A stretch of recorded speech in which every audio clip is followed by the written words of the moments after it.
At the beginning of the movie, we see a girl named Ashley having a video call with her friend Natalie. They're talking about a book titled Ashland Falls. Interestingly, Ashland Falls is also the name of the town where both of them live, and the book is based on this very town. Ashley shares a theory about the town with Natalie. She says that the borders of the town have changed. That is, the town has actually shrunk. Ashley is about to explain more when there's a loud knock at her door. She checks, but no one's there. As she closes the door, the knocking starts again, startling her. Cut to the next scene. We now see a family moving into a new house they've just bought in the town of Ashland Falls. The family consists of 3 people: Chuck, his wife Maria, and Chuck's younger sister Isabel.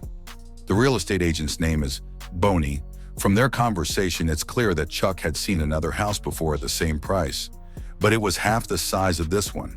In other words, they're getting a much bigger house for a surprisingly low price. A classic red flag in any horror story. Even Chuck finds it strange, but Boney explains it away, saying the house has been on the market for 3 years, so the price is negotiable.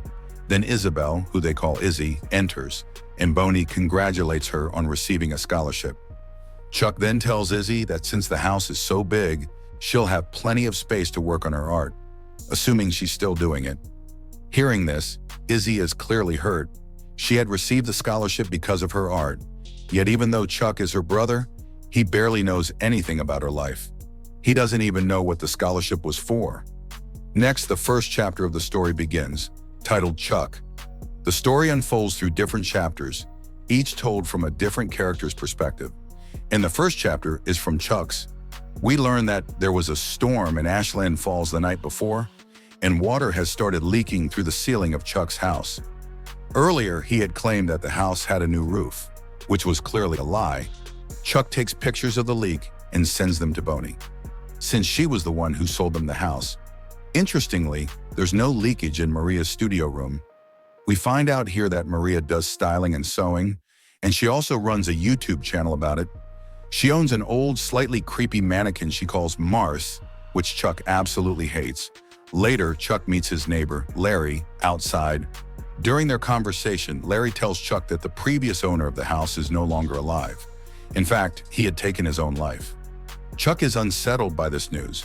When he looks again at the photo he sent to Boney of the water damage, he notices something strange. There's a gun in the picture that wasn't there before. After this, something else strange happens. The next morning, the mannequin, Marth, is found outside the house. Chuck, Izzy, and Maria all claim that none of them put it there. Chuck goes outside to bring Marth back in, and he runs into Larry again. During their conversation, Larry asks Chuck about Izzy's mental health, mentioning that he heard about the car accident that killed Chuck and Izzy's mother some time ago. Larry tells Chuck that many people in this town suffer from mental issues and sometimes end up taking drastic actions.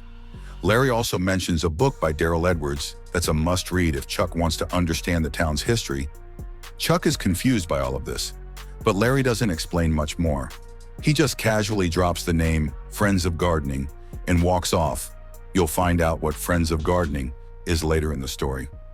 After that, Chuck heads to the local library where he sees something odd. A stack of books piled up right in the middle of the floor. While looking around, he notices a girl crying. She warns him not to read the town's books. This girl turns out to be Ashley. Yes, the same Ashley from the opening scene.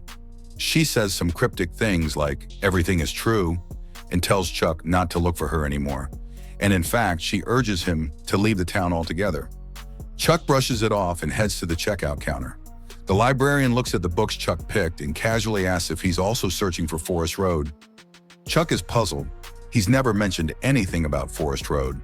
Chuck also tells the librarian about the stack of books lying in the middle of the library. The librarian is shocked to hear this, though it's not immediately clear why that's such a big deal.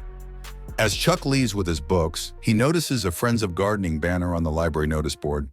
It turns out it's actually a club, and Chuck decides he wants to learn more about it.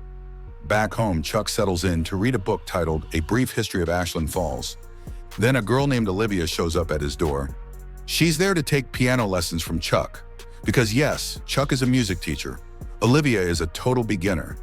But while Chuck steps away to get her a glass of water, he suddenly hears the piano playing like a professional is on the keys.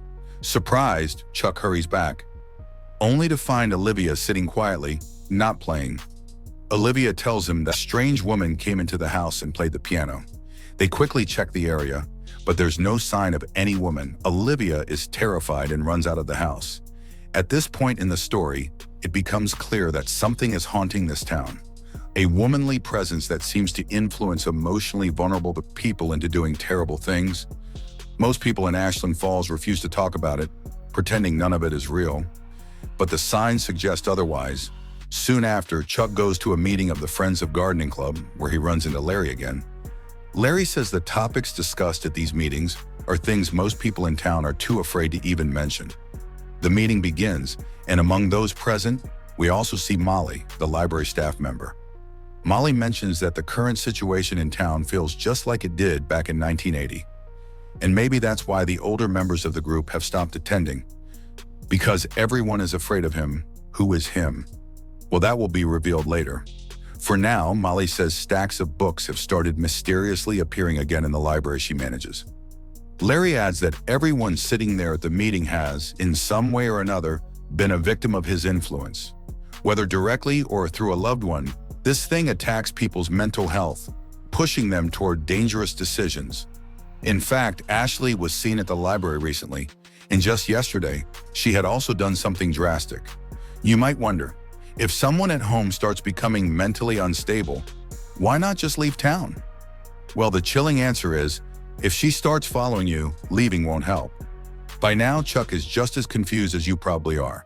Hearing all of this, then, a man named Terrence, one of the group members, reveals the truth. They are all talking about a woman named Helen Faust. Yes, Helen was alive decades ago. Then she died, and ever since she's been haunting this town. Her presence causes widespread panic and psychological distress. Everyone in town knows about Helen, but no one wants to talk about her or even acknowledge that it's real. That's why these meetings are held in secret. In the middle of this, another man from the group says that Helen can be stopped, but only by finding her old address, 825 Forest Road. That was Helen's home when she was alive, back in the 1940s. But now no one knows where that house is, or even if it still exists. No one has been able to find Helen's house in recent times, but according to the group, destroying that house may be the only way to defeat Helen. Now let me tell you more about how Helen became such a dangerous entity. As the meeting continues, Larry notices an open door, and when he goes to check it, he sees Helen's ghost. The group panics and rushes out of the building. As they're leaving, Chuck catches a glimpse of a chapel inside the building, and there, he sees Helen standing silently in a black dress. This is where Chapter 1 ends. Then begins Chapter 2, titled Isabel. This means that now we'll follow the same timeline, but from Izzy's perspective, and the story will move forward a little bit too. Izzy's story begins at the moment when Chuck asks her about her art while they were viewing the house. Later, Izzy explores the first floor, where we, the viewers, can see Helen in the background, but Izzy doesn't see her. Izzy records her thoughts and emotions into an audio recorder. She isn't sure whether coming to this town with Chuck was the right decision. According to Izzy, Chuck and Maria are both buried in their own work, and ever since she arrived in Ashland Falls, Izzy has been having vivid dreams about their mother, dreams that feel all too real later. Chuck comes into Izzy's room, and from their conversation, we learn that Izzy is undergoing therapy. Following the advice of her therapist, Dr. Lewis, Izzy keeps audio notes about her day-to-day life to help her process her thoughts. Chuck notices a drawing that Izzy has made. It looks like a sketch of their new house, but, according to Izzy, she actually made it a long time ago, which sounds strange. We also find out that in the past, Chuck left their mom and Izzy to move to another city in search of a better life, and this deeply affected Izzy. As the story moves forward, we learn that Izzy has been having recurring dreams about their mother. One morning, she wakes up and hears Chuck and Maria talking in the house. This is the same day the Marth mannequin was found outside, causing quite a stir. Izzy notices scratches on her bedroom door and also overhears a conversation between Chuck and Larry. Chuck suspects that it might have been Izzy who pulled the mannequin prank, but we, the viewers, know that Izzy didn't do it. The scene then cuts to the day Chuck attends the Friends of Gardening meeting, and afterward he returns home to find Izzy playing the piano. Izzy asks Chuck where he's been so late at night, and Chuck admits he was at the Friends of Gardening meeting. Just so you know, Maria's away for work at this time. From Chuck and Izzy's conversation, we start to sense that Izzy isn't doing well mentally. In fact, Ashley, a girl from Izzy's school, recently took a drastic step, and it's upset many of the students. Hearing this, Chuck grows concerned and starts questioning Izzy, whether she's been having any negative thoughts and whether she's still taking her medication prescribed by Dr. Lewis. This irritates Izzy, and through the rest of their conversation, we come to understand that Izzy blames herself for their mother's death. Why? Because Izzy was driving the car when the accident happened. Chuck tries to reassure her, saying it was just an accident and none of it was her fault. He tells her it's time to move on, but Izzy gets angry at Chuck, accusing him of never truly caring about their family. She even points out that Chuck didn't tell Maria, his wife, about Izzy at first. In fact, Maria only found out 3 months ago that Izzy is Chuck's sister. Izzy then storms off to her room. Quick side note for you, the viewer. During their talk, Chuck and Izzy reminisce about how their mom used to stack the utensils all over the place and joke that they'd never put themselves away. A few days later, Luke, a friend of Izzy's from school, comes over to visit. Luke tells her that the Friends of Gardening group doesn't actually talk about gardening. They talk about the town being haunted. Luke explains that a man once did something terrible in the town library. He took his own life after climbing up a stack of books and using it to reach the rope. Since then, many people, including Chuck, have claimed to see that same stack of books appearing in the same library aisle. In case you forgot, Chuck really did see it, and the library staff were visibly shocked when he mentioned it. Just then, Maria walks into the room and asks Izzy if she had just gone into her studio. Izzy says no and asks what's wrong, but Maria doesn't answer and just walks away quietly. Anyway, Izzy and Luke start talking again, and Luke begins to tell her about Helen Foster. Back in the 1940s, there was a woman named Helen who had a daughter that was severely bullied at school. In response, Helen started writing letters, first to the schools, then to the families of the children who were doing the bullying. She even wrote to the city council, but despite all her efforts, no action was taken.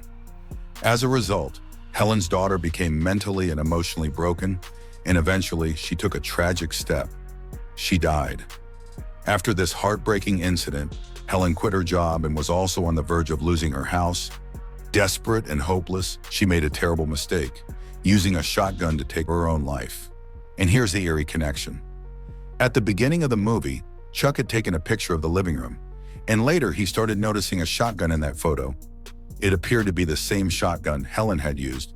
Izzy then asks why no one has been able to find Helen's house yet. Luke explains that the address, 825 Forest Road, doesn't appear on any current maps. The maps from the 1940s were sealed by a court order in the 1950s. In 1980, the town council voted to unseal those old maps, but no one really knows what happened during that council meeting. What is known, however, is this. When the meeting was about to begin, the room was found locked. People outside saw 3 council members inside, and just one woman sitting in the audience, who was believed to be Helen Foster herself, that is, Helen's ghost. No one knows what happened after that. Meanwhile, Izzy continues to have recurring dreams about her mother. One day, Izzy goes to an art gallery with Maria, and the two finally get a chance to bond. Through their conversation, we learn that Maria also has a sister, but she's not close to her. In fact, Maria has bipolar disorder, and she takes medication to manage it.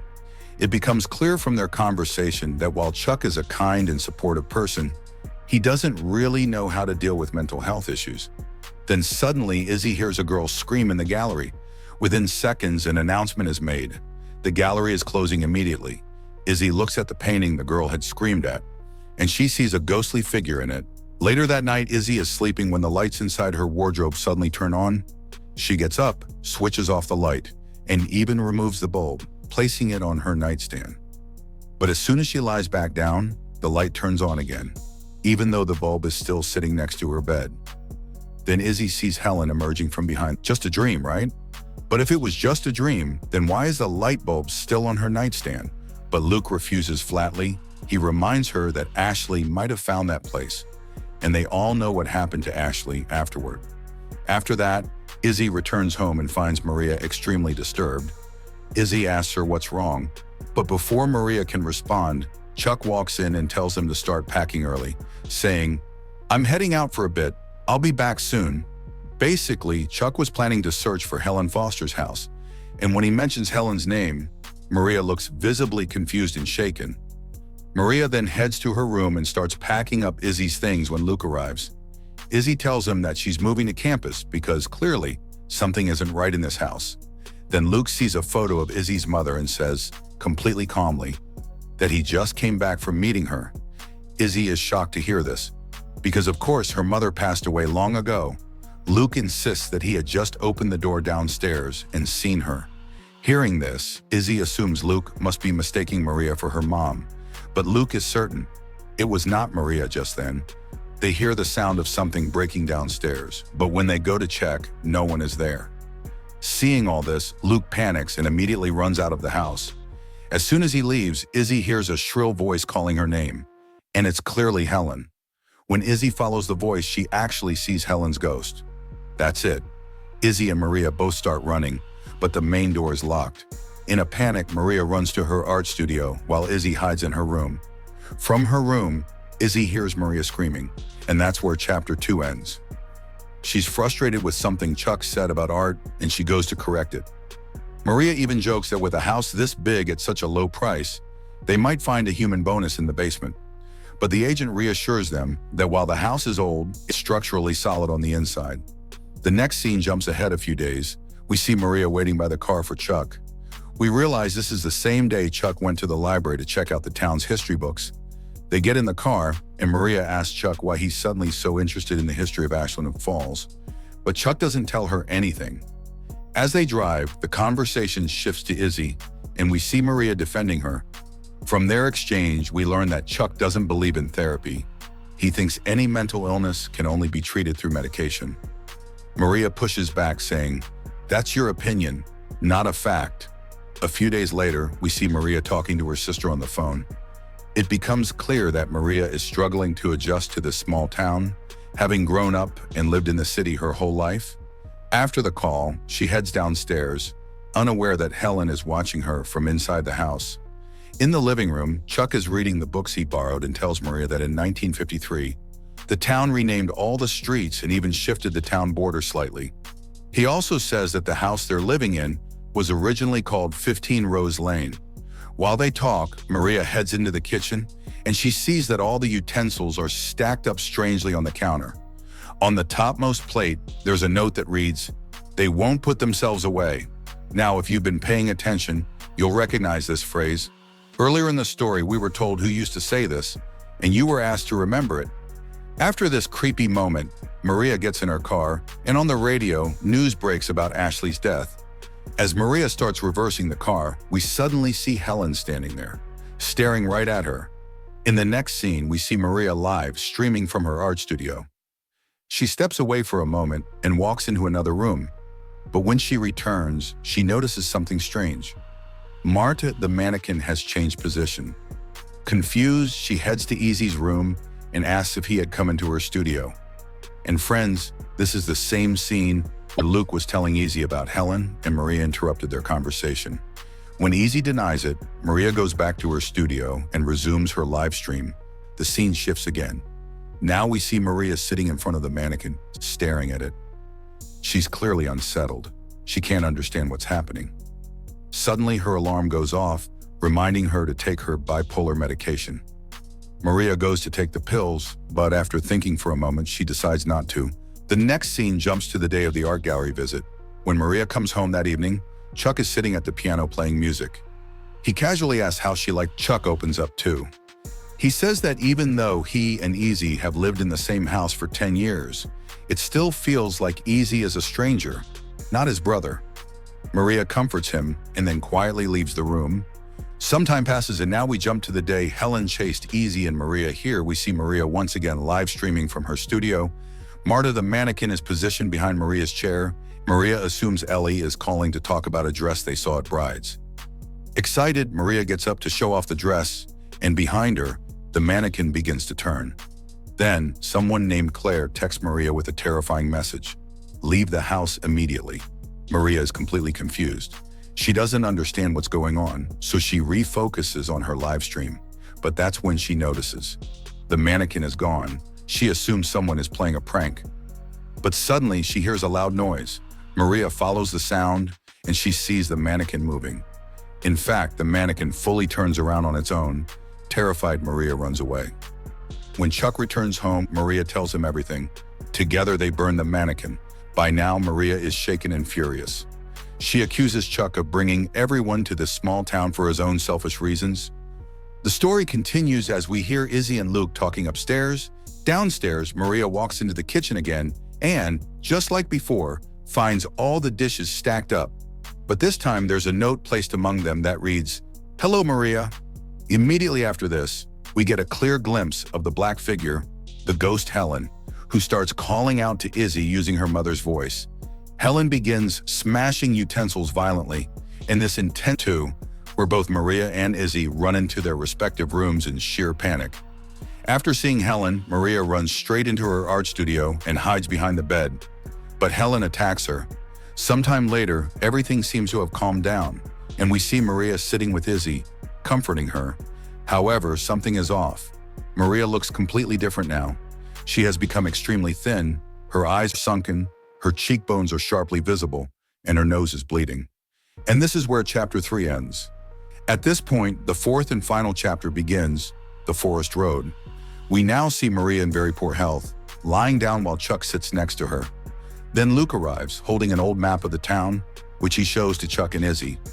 Luke explains how Ashley had found 825 Forest Road. Basically, after 1950, the town had renamed all the streets and even shrunk the town's official map. But the town council forgot to update the power grid map. And by tracing the power lines, it became clear where 825 Forest Road was located. So now they finally had a good idea of which area, just outside the town, could be hiding the real location of 825 Forest Road. At that moment, Bonnie shows up at their house. She's there to record a customer review video for her real estate business's promotion. Chuck tells her firmly that this isn't a good time. But to everyone's surprise, Maria insists on shooting the video. Both Izzy and Chuck are shocked, since just moments ago, Maria was extremely unwell. Yet Maria insists she's ready to do the shoot right now. Meanwhile, Chuck and Izzy prepare to head toward Forest Road. Everyone finds it strange. No one had told Maria about the Forest Road. So how did she know about it? Maria then begins filming her interview, and Luke stays behind to keep an eye on her. Meanwhile, Chuck and Izzy head off to search for the Forest Road. Back at the house, Maria starts staring strangely at Luke, acting completely out of character. As soon as the interview begins, Maria starts talking about her daughter. Bonnie is stunned because Maria never had a daughter. She gently asks Maria to stick to the review, but Maria keeps rambling about an imaginary daughter. And what she's saying is eerily similar to the tragic story of Helen's daughter, the one who was bullied, while no one came to help her, which led her to take her own life in a school restroom. It becomes clear Maria is now fully possessed by Helen. Bonnie and her cameraman ask Maria, possessed by Helen, what her daughter's name was, and Maria responds, her name was Mary. Right after this, the real ghost of Helen appears and violently attacks the three of them, Bonnie, the cameraman, and Luke. What exactly happens to them isn't shown clearly, but we can safely assume they didn't survive. Meanwhile, Chuck and Izzy arrive at the edge of town, and they see the road disappearing into the forest. The road is blocked ahead, so they get out of the car and continue on foot. After walking deeper into the woods, they finally discover a very old house. They go inside to explore it. Inside, Chuck finds a letter, and it's the same letter that Helen had sent to the parents of the children who bullied her daughter. Now, friends, this is where the biggest twist in the movie hits. And do you know what that twist is? We find out that Forest Road was not Helen's house. It was actually the home of the people who bullied Helen's daughter, the Clark family. Yes, that's right. Helen's real house was located at 15 Rose Lane, the same house that Chuck just moved into. Chuck immediately wants to grab Izzy and get out of there, but she's nowhere to be found. So Chuck runs to look for her, and that's when he sees Izzy standing in front of a door, with a dark, shadowy hand resting on her shoulder. This exact scene mirrors a drawing Izzy had made years ago, meaning in some way she had unintentionally predicted this moment. Chuck rushes forward to save her, but just as he reaches her, the door swings open and both of them are pulled inside. The door then slams shut, locking them in, almost as if they vanished completely. From this scene, it's heavily implied that this is where their story ends. In the final scene of the film, we see an old photograph inside their house. One that shows Chuck and Izzy from years ago, both of them, looking young and happy. And with that, the movie ends.